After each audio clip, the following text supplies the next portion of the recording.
Today is January 31st, 2024. My name is Rob Carr of Kalamazoo Right to Life, and this is Pro-Life Week. Well, I saw an article on the Fox News website yesterday. Actually, it was a report about a commentator on CNN who made a bold suggestion that Supreme Court Justice Sonia Sotomayor should consider resigning before Biden leaves office. Well, the fear is that Biden could lose the election in November, and a GOP president, probably Donald Trump, would pick a conservative replacement should she retire in 2025 or later. She is 69 years old and has been on the court for 15 years. Now, remember, when there's a court vacancy, it's the Senate that confirms these people, not the House, strictly the Senate. So most likely the Democrats are going to lose control of the Senate this November. Republicans will pick up West Virginia, probably Montana, and maybe Nevada, Arizona, and maybe even Michigan.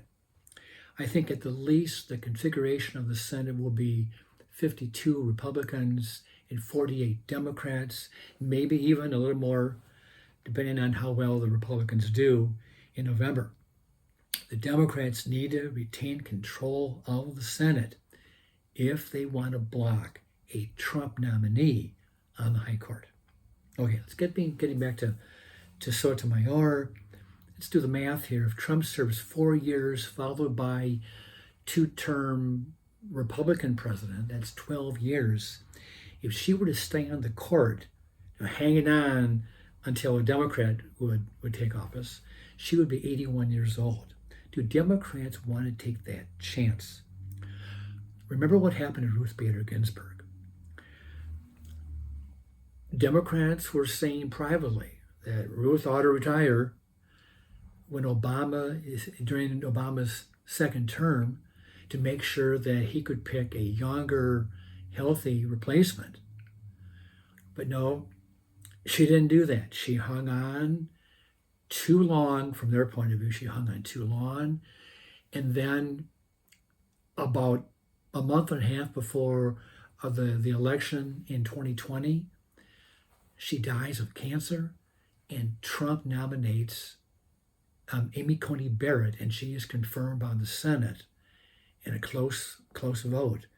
But in 2020, this all kind of happens. Dems do not want to see that scenario played out again. Retire now, they would say, and let Biden nominate a younger person to fill that vacancy.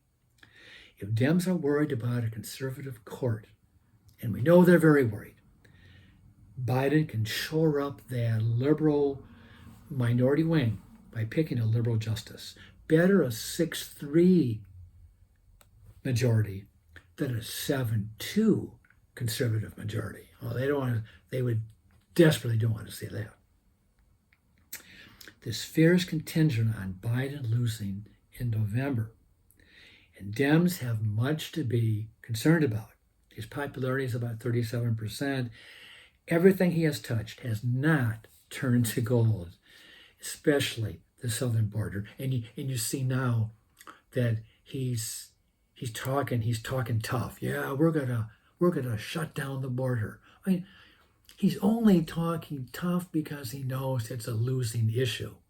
That's all it is. It's just politics. And Justice Sotomayor is frustrated. Quote, "I live in frustration," she states. "Every loss truly traumatizes me in my stomach and in my heart," unquote. Of course she's upset. She's been in minority now, and she hates to see the way the court has moved to the right. I'm moving my hands to the right, not the left. Dobbs was probably the biggest test. What did the liberals lose? Roe v. Wade was on the books for 50 years, and in one fell swoop, boom, it was gone. And I don't think she could handle that loss. No, she took it very personally, even more, I think, than Justice Breyer and Justice Kagan. It was truly a personal loss for her. And then affirmative action was scrapped. Another big loss. She is very frustrated. Okay, so we'll see how this plays out. We shall see. I've mentioned that at least 22 pro-lifers have been arrested in the last 2 years and charged with violating the FACE Act. Well, a trial took place late last week and into this week, and 6 defendants were found guilty. Now, the trial was not on all 22. Those were separate cases, but 6 of them were tried in one specific case, and they were found guilty of violating the FACE Act, found guilty of conspiracy against rights. That was the charge, conspiracy against rights. Obviously, the right to perform an abortion. For entering a clinic in Tennessee back in 21 and refusing to leave for about 2 hours. For violating the FACE Act, they could get 11 years in prison and face a $250,000 fine for each person. Stated their attorney, quote, they should have received less charges since they did not engage in any violence and merely engaged in a sit-in. They would have been protected under the First Amendment anywhere other than in an abortion business, because we know abortion is in a separate protected class. Even in medicine, inspections, clinics don't have to be inspected because for safety standards, because it's a separate category of rights. It's not necessarily a medical facility. It's abortion. They are a protected class. These 6 will be sentenced in July. Okay, I'm going to finish off today with Joe Biden, one of my favorite topics, who spoke at a church in South Carolina on the campaign trail, talking about the fact that we are endowed by our Creator with certain unalienable rights. Among these are life, liberty, and the pursuit of happiness. Well, unfortunately, Biden ascribed those words to the Constitution when they really are part of the Declaration of Independence. But he has made some mistakes before regarding those words, and perhaps confusing the Constitution and the Declaration. But anyway, he talks about life, but then he doesn't really support life. In another church in Manassas, Biden talked about his Catholic faith. Quote, I'm not trying to be overly religious here, but I think the elements of our faith really matter as to what we believe and what we do, unquote. And then he pledged to sign a bill to codify Roe nationwide at a rally later on that day.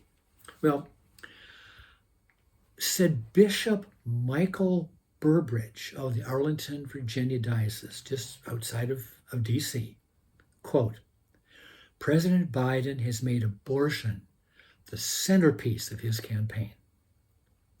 At a rally, I'm still quoting, at a rally in Manassas, he advocated for codifying Roe v. Wade into law. It is incredibly devastating to know President Biden would place choice over his sacred duty to protect life, unquote. Let me read that last sentence from the bishop. Quote, it is incredibly devastating to know President Biden would place choice over his sacred duty to protect life, unquote. Yes, and amen, amen. Thank you, Bishop Burbridge, for being bold and courageous and to say those things about our president. With that, I'll let you go, and I'll see you next time.